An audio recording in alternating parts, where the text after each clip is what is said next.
Hello, everyone. My name is Sara Velas, and together with my colleague Ruby Carlson, we run the Velaslavasay Panorama in Los Angeles. The Nova Tuskhut, a walk-in archive of Arctic things. This presentation relates to research and discussion we've been working on with our colleagues Weiling, Deng, and Jonathan Banfill. Unfortunately, they couldn't be with us here today, but they were with us in Iowa City last year. Introducing the Nova Tuskhut. This is the only Arctic trading post in the lower 48 states. The Arctic. The Arctic region is basically considered to be the area above the latitudinal 66th parallel north. So here we can see the Arctic Circle on a spherical globe and then in a flat cartographical depiction. The lower 48 states. That's generally the contiguous major piece of the United States of America. This map shows the U.S. in 1925.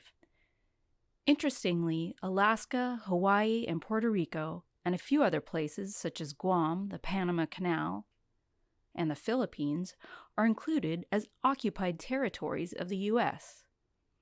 But no one would consider putting Guam on this type of American map anymore. Moving on to the Nova Tuskhut.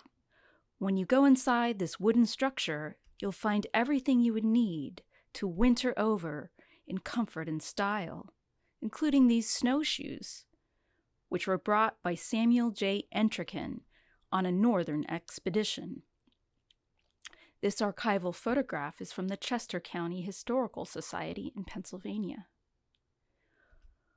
When you're relaxing amongst the fur and gazing into the window in front of you, there is a dioramic view created on canvas.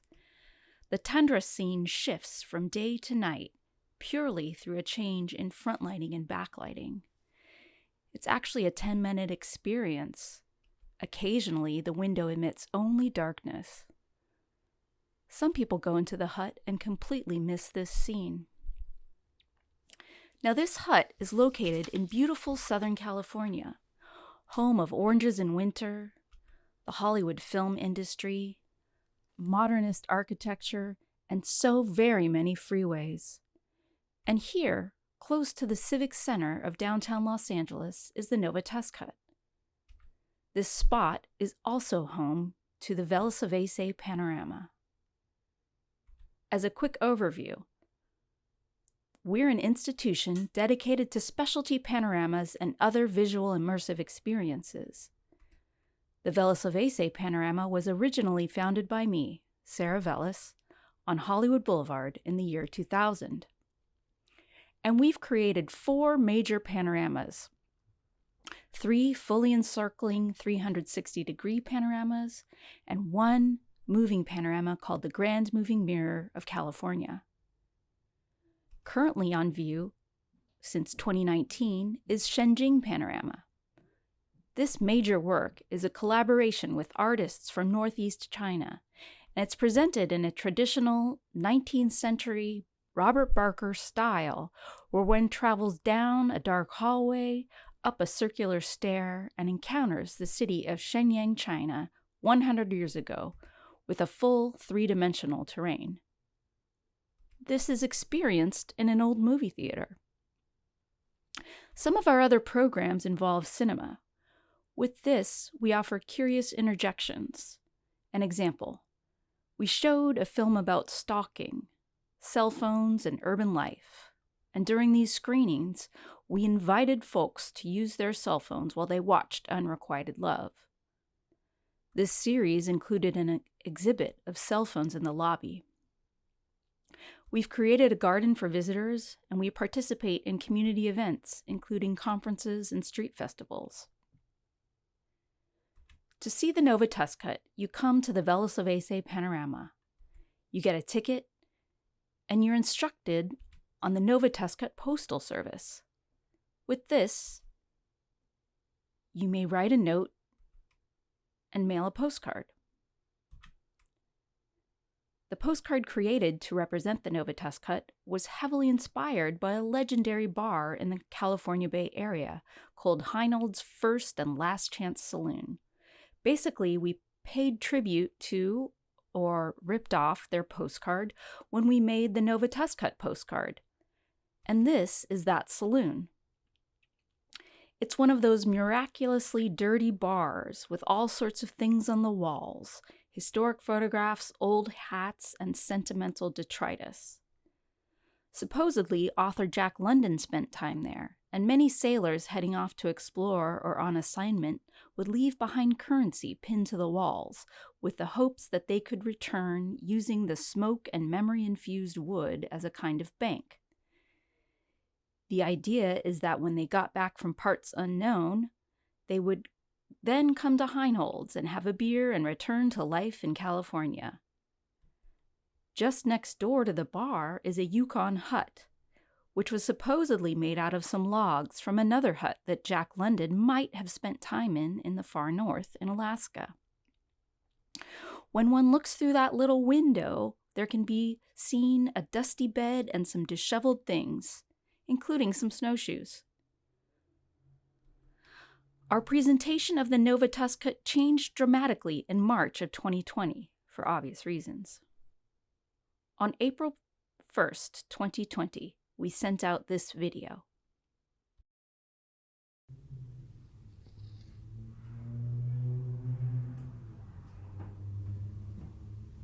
Greetings from one of California's foremost historical showplaces.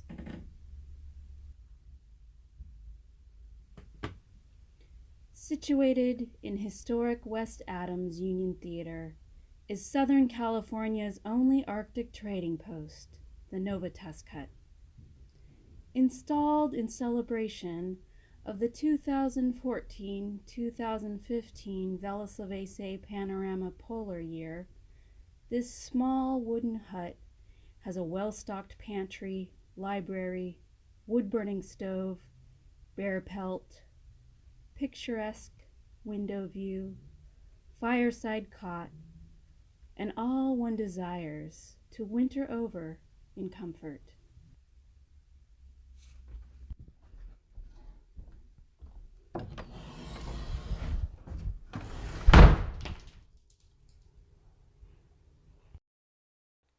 The Nova Tuskhut became a paper conduit for folks from the inside to the outside, and they could send in a note along with a donation, and our postal agent would send a quote from our library, transcribe it onto the postcard, and then mail that to the other party.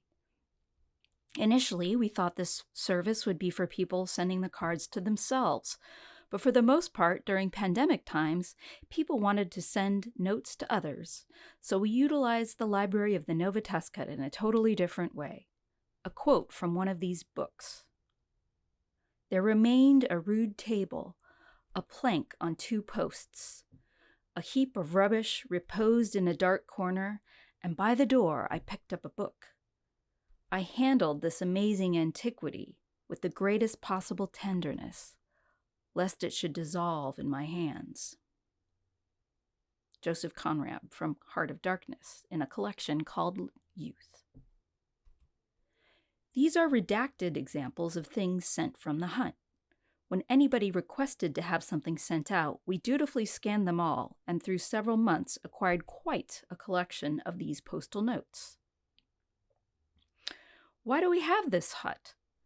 There are many reasons, but a huge one is the Effulgence of the North, which was an Arctic-themed panorama painted by Sara Velas, that's me, on display at the Velaslavasay Panorama for 10 years, from 2007 to 2017. Amongst other things, the creation of the Nova Tuskhut in 2014 represented a nod to the future past, the future passing of the Effulgence. When we made the hut, we knew we would be removing the Arctic 360-degree installation in a few short years. As such, the Nova Tuskhut serves as an embodied requiem for another project. When one is in the hut and has learned that there is a connection to an Arctic panorama which isn't there anymore, there's a connection to another memory, a memory of a memory of a memory. My first idea for creating an Arctic panorama came in part from the fact that this terrain and climate felt very distant from Los Angeles, and also because 19th century Arctic panoramas were very popular in the European heyday. Effulgence is an Arctic of the imagination, of science fiction, Gothic horror, and romantic terrains. By chance, in the early 2000s, when exploring this subject, I found online research and archives from Dr. Russell Potter and used some of this as reference material, as partial inspiration for Effulgence of the North.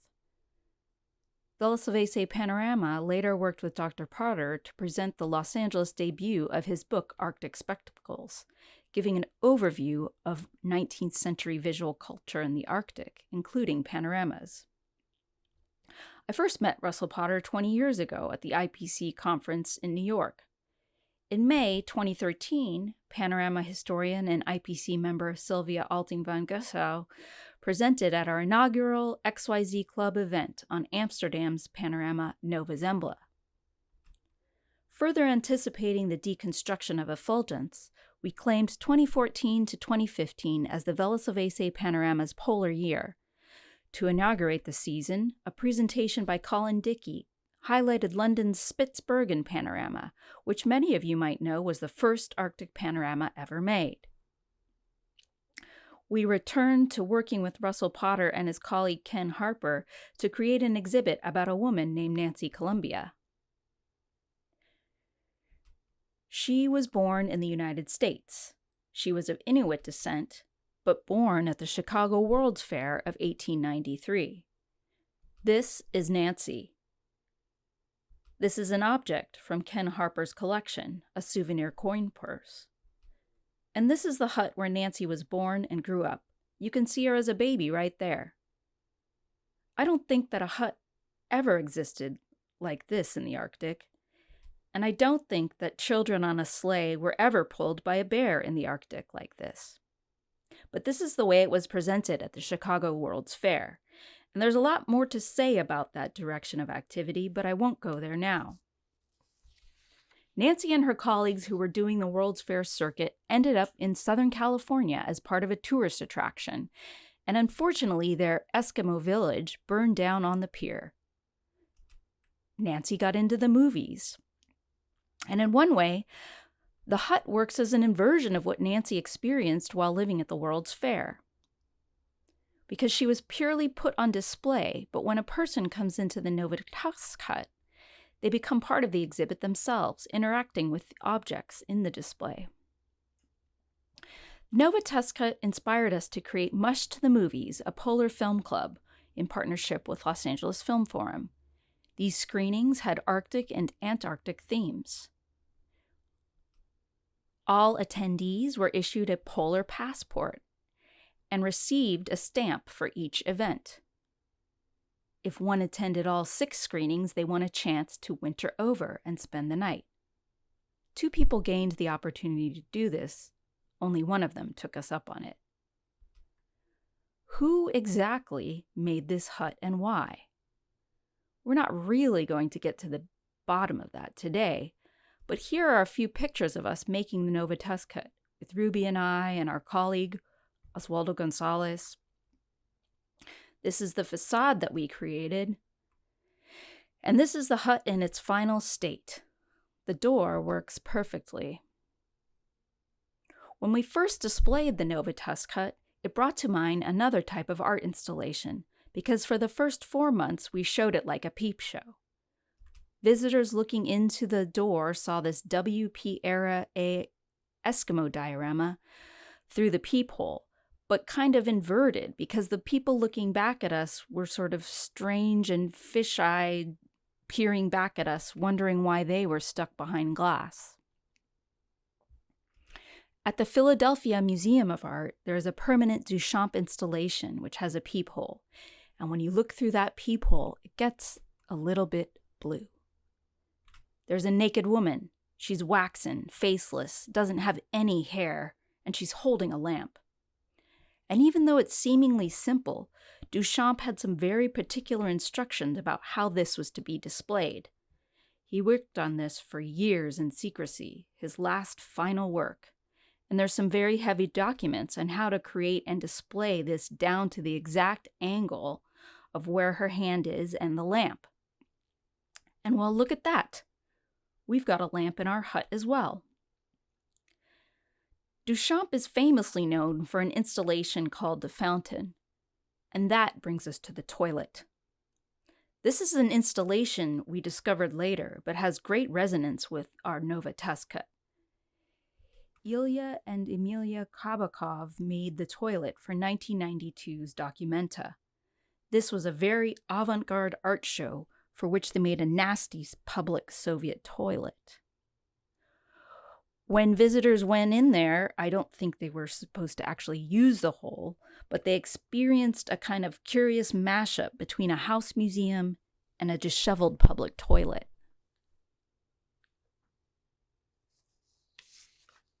Moving on. More recently, as part of our matinee film in residence series, we showed Sally Potter's first full-length film, The Gold Diggers. She later made Orlando, with cinematography by Babette Mangold. This was also a film created under very atypical Hollywood conditions. All the writers, actors, creators, they were all paid equally, and it just so happened it was an all-female cast and crew, except for a few male actors. But amazingly, this film involved Julie Christie of Dr. Zhivago fame, and she's very much a Hollywood movie star, although this project was a little later in her career. Gold Diggers has its own very special hut, and here it is in contrast to the Nova Tuskhut.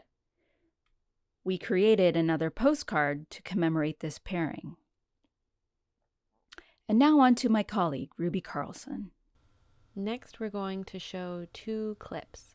One from the film The Gold Diggers from 1983, and then the second clip following that is from The Gold Rush by Charlie Chaplin from 1925. These films were part of our Film in Residence series. The Gold Diggers was screened for 3 consecutive Saturday afternoons in February of 2023. And our Film in Residence program gives residence to a particular film that has a particular resonance with our exhibits.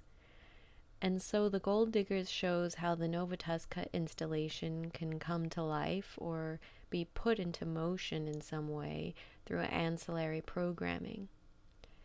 And it also shows how these webs of technology that Suzanne Ray mentioned earlier have a sort of circular motion to them. Dioramas, moving panoramas, theater, film, they're all technologies with a coherent thread of ideas. So let's watch the film clips.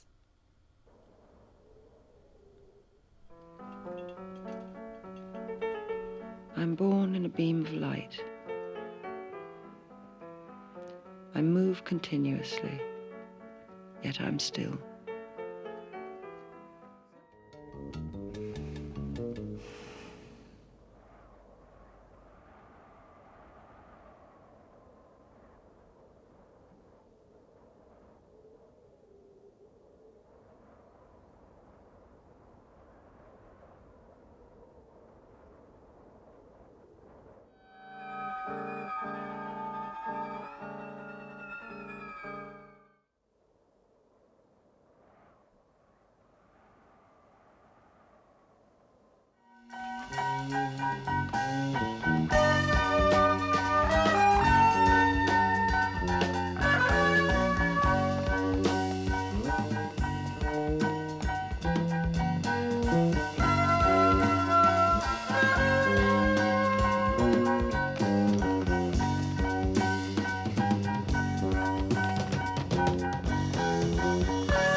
So what do two Angelinos do as soon as they arrive in Lausanne, Switzerland? They go to Charlie Chaplin World in Vevey. We visited the museum on our one day off before the conference, and it was very interesting. The Gold Rush is going to be screened for our film and residence series in 2025, so we primarily went for research, or so we told ourselves. And in Charlie Chaplin World, there's all of these wax figures. Some are dressed as characters from the films, but others are dressed as visitors. And it's a weird, disorienting space where we often felt confused about who was real and who was fake. Woody Allen was there for some reason, and sometimes the logic of the space got lost. But the first thing we were required to do was to sit down in the theater and watch a 10-minute video. And then the screen rises and reveals a fake film set, and we must enter the museum through the screen, so to speak. The rising of the screen, revealing a film or stage set, also mirrored the rising of the curtain in the Gold Diggers. There were also a few peepholes that looked onto film segments, and that also seemed very relatable to us. We were able to get another picture of us looking through peepholes and fulfilling this 3-part series. There were also many built environmental structures with added sculptural elements. The image on the left is going to be included in our PIMSy paper. We just recently received permission from the Chaplin office to use it.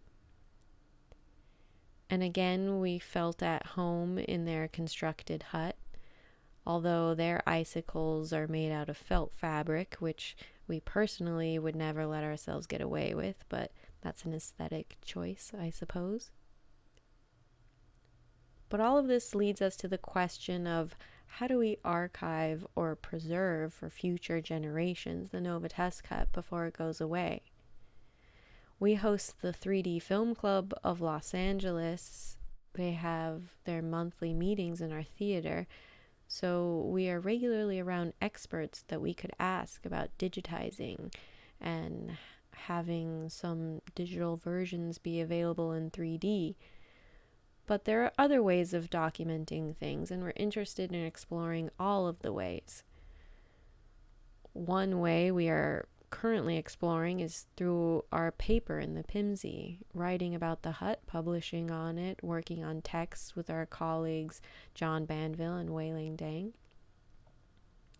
Next month, we're also going to be doing a radio program in the hut, so having radio waves and audio recorded sound is a way of documenting. And there's also leaflets, broadsides, and other ephemera that we've generated over the years. But we're wondering how to preserve this, the ethos, the feeling within the environment, not just the visuals or the papers, but also a type of emotional sensation that can be had when a person visits a panorama or an installation such as this. So thank you very much for listening, and the end.